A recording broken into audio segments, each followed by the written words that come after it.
Chapter 6 School Ceremonies and Routines, Part 2.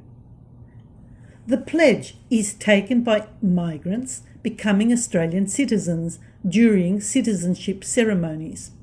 They promise to respect their new country and its laws. Here is the pledge they say when they become Australian citizens. From this time forward, under God, I pledge my loyalty to Australia and its people, whose democratic beliefs I share, whose rights and liberties I respect, and whose laws I will uphold and obey. The government immigration website says, repeating this pledge is the final step in becoming an Australian citizen.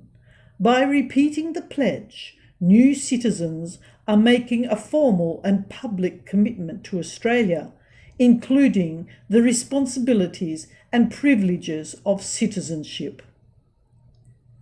Back in the 60s, after the pledge, the Grey Street State School students sometimes sang their school song.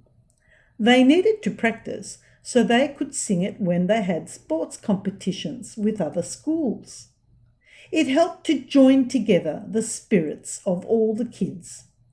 It must have been successful because the school had a proud history of winning trophies and medals. On the wall, outside Mr. Harris's office, there was a list of students' names who were champions. Here are some of the words of the school song. We girls and boys of Grey Street, Hamilton 295, we work and play together, something something, in basketball and swimming, we always do our best. And it continues. The school had 4 sports houses named after native Australian birds, the kookaburras, the magpies, the wrens and the cockatoos. All the children of a family were put in the same house, so there would be no fighting. Jimmy, Peter and Vulla were kookaburras. Sometimes the school houses would assemble on the 4 corners of the front schoolyard. Each house went to a separate corner. Then marching music would be played over the public address system, the PA. It was in 4/4 time. Each child in each house stretched out their arms to make straight lines with the child in front and beside them. They made perfect columns and rows. Then the children who were the house captains called out left, right, left, right, left, left, until everyone helped each other to lift the same leg at the same time. They all marched on the spot, with their arms swinging and looking straight ahead, until ordered to go.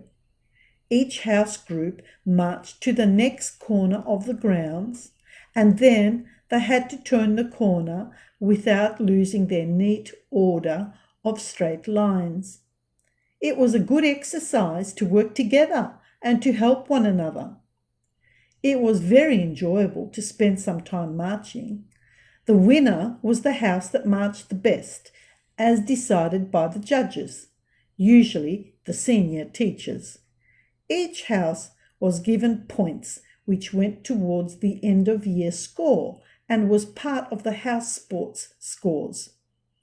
House sports included an athletics carnival and a swimming carnival every year. Vulla always came second or third in running because 2 tall girls, Julie and Megan, always beat her. Vulla didn't know about training and did not discipline herself to practice, so she never actually came first, although she tried very hard on the day of the event. Maybe the butterflies in her tummy made her lose. Another important routine at school was the drinking of free milk. All primary school kids got milk to drink for free.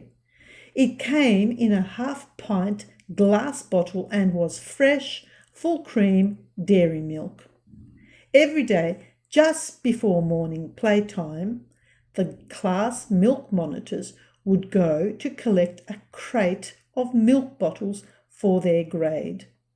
Back in the class, they had the fun of using a pointy wooden stick to put holes in all the aluminium lids and then to put straws through the holes.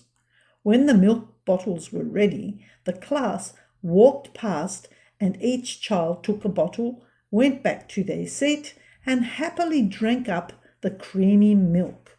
Sometimes the crates of bottles were forgotten out in the sun for too long and they were a bit warm, but everyone still drank their milk. People did not know about lactose allergies back then, and no one was allowed out to play until they had drunk up all their milk.